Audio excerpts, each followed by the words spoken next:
All right, so in this slideshow where we're continuing our discussion of gender and the representation of gender, I'm playing for you, if you can look into the corner of the screen, a film from 1900 called As Seen Through the Telescope.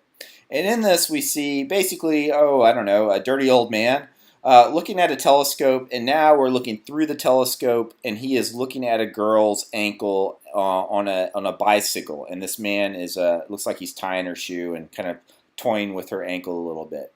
And so the film is essentially giving us this viewpoint. It's allowing us as a spectator to stare at this girl's ankle. And of course, it's motivated, the narrative is motivated, that the whole point of the film is that we're able to do that because here we have this guy and that's what he's doing. It's a point of view shot if we think back to form.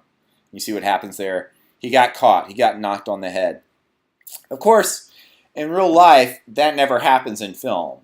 Film does give us the power to look at people, and one of the pleasures of film is to get to look at people. And so that's what we're going to talk a little bit more about here in this slideshow, amongst other things. So if you think again about style and form, we have these two different kinds of shots. The objective shot, which is not tied to a particular character's point of view, but instead so that we see the action of a scene. And then the subjective shot, where it is tied to a specific character's point of view.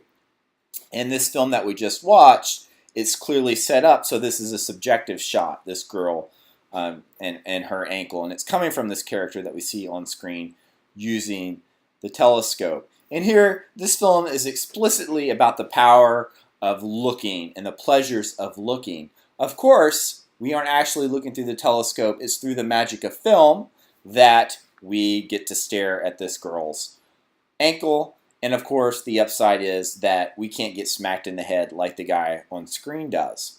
So that brings us to the notion of film and considering visual pleasure.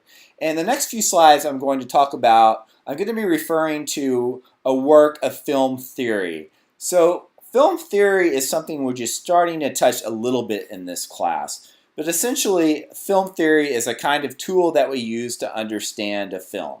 I talked before about ideology and representation, and those are being essentially theories that argue for why mass media like film, like the movies or television or advertising, those things that we're not studying, are worthy of consideration and are powerful cultural forms because of how they contain embedded values about the world around us, right? So that's a theory.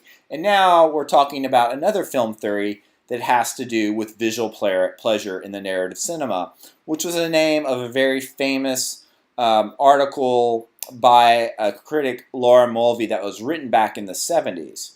And essentially, Mulvey was arguing about where pleasure comes from in cinema, and there are two different things that she suggested, and others have suggested as well, not just her, that cinema produces pleasure through two key mechanisms. And these are associated, this approach to studying film is associated with psychoanalysis and the subconscious. And so those two pleasures come from, one, narcissism, which means identifying with someone you are not. So that pleasure comes from identifying with the protagonist in a film. And then the other pleasure she suggests is voyeurism, and that's the pleasure of getting to look at someone else. So film provides both these kinds of pleasures, narcissistic pleasure through identification with the protagonist, and then voyeuristic pleasure through looking at someone else. And that gets her to the key argument that she makes about film. And she talks about the gaze of the camera and how the camera is aligned with the eyes of the spectator. And as the camera follows a character or follows part of a character, that gaze of the camera is aligned with a male. It is inherently a male gaze. And there are reasons for that. She's arguing that cinema has been gendered male for a long time. And she says that because traditionally that is exactly who have made films and who have made the decisions about what we're going to see and when we're going to see it. But also because Western culture is patriarchal. And therefore we would expect the culture to reinforce those kinds of sexist ways and meanings, ways of seeing and meanings would be embedded because it would just be the status quo. It would be the easiest way of doing things.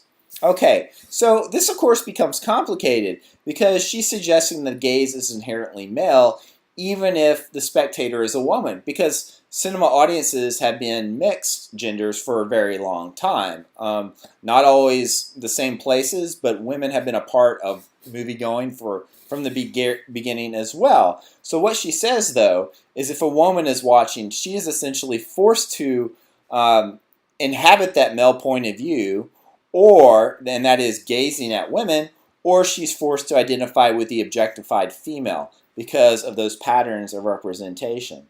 So what we see happening is that real women remain marginalized, particularly on the margins of the industry in making films, but then also the image of women and the kinds of images of women that you see in film remain objectified. They're not subjects in the content of film as well. So it's these two different things working together to create ways of thinking about women and their place in the world.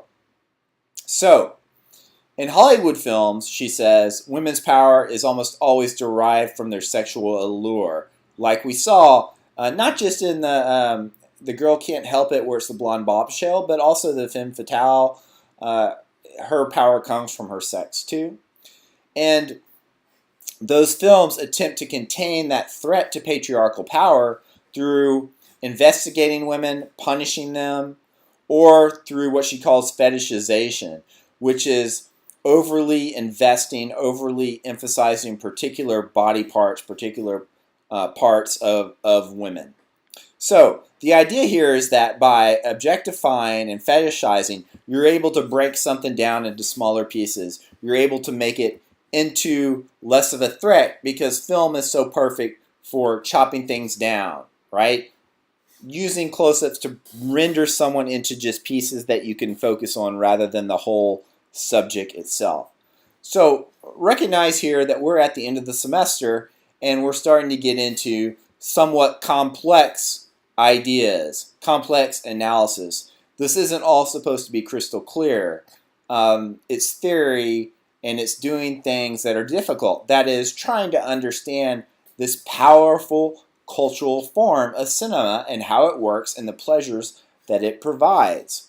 So I understand if this seems difficult to you, but that's why we've got lectures and that's why we have readings to help reinforce and better explain better than I can through reading and rethinking these things. And then looking at the films themselves and judging for ourselves how they work. Like I said, the films that I choose to show you in class, I choose not because I think they are typical of these like retrograde representations that I've been talking about in the slideshow of the bombshell and all that.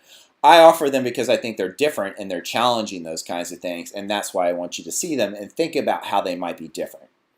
Okay, so, having said that, there are still, more recently, some fairly typical female roles in films which still basically work to reinforce patriarchal authority, which do not challenge sexist gender norms. And those are, on the one hand, Cinderella stories, and I know that you can all probably come up with 5 or 6 of these things off the top of your head, but those are stories where you have like the unpopular girl who is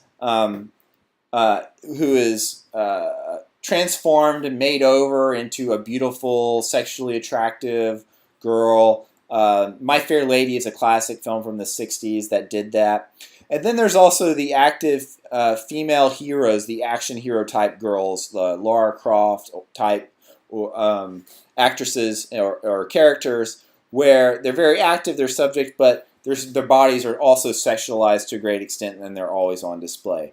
I think that an interesting counter note to all these would be the Hunger Games, where of course the protagonist is female and she is not sexualized in the same way as these other characters have done. And that series, I think, represents a really significant franchise, not just because of its huge success as an action franchise appealing across gender, but also because it has broken some of those gender models that we're used to seeing by having a protagonist. And Jennifer Lawrence is a really interesting and compelling actress for the different kinds of roles that she's chosen over the years. And I'm sure you've all seen those movies.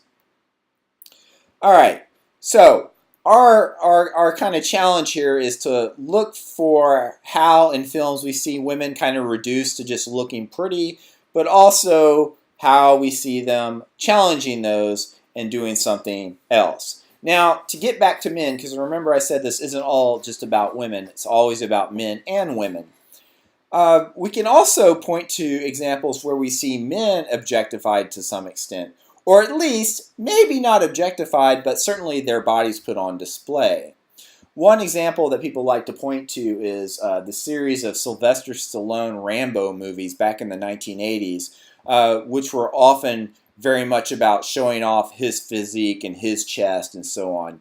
The difference is that most of the time when men are taking their clothes off or they're showing off their chests and things like that in film, they are doing so in the midst of action. They're doing things, they're being active, they're being powerful. They aren't just there to be looked at. So in that way, they are not being rendered or objectified. What's interesting is that in those cases where we do see men taking their clothes off or showing off their chests where it's not a part of action, they can make audiences really uncomfortable. That is, they can make male audiences really uncomfortable. And the reason, perhaps, is because male spectators aren't used to be put in those positions where they are looking at bodies, and that looking at bodies is supposed to be the pleasure in itself. So I'm showing you a couple examples here from films that have been around a while, but they're both very classic examples of the body being put on display for the pleasure of the viewer. The first, of course, is Titanic. Titanic having the scene, which again, it's kind of like the scene at the very beginning of this clip. It's about man looking at woman, and in the case where she's posing for him, she asks him actually to paint a picture of her or draw a picture of her. So he does this, and she takes her clothes off, and he's staring at her, and he's rendering her artistically.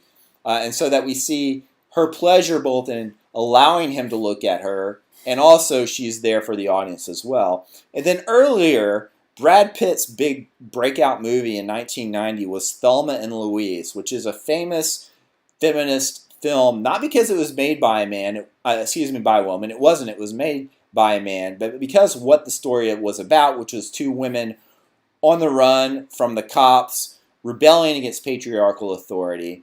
And there's a great sequence in the film where one of the characters falls in love with Brad Pitt, who's this very smart, sort of cunning guy who seduces Geena Davis's character. And there's a lot of the scene of him just sitting around with his shirt off and the camera doing these lingering shots of his chest, where he's very much there for the visual pleasure of the viewer. Brad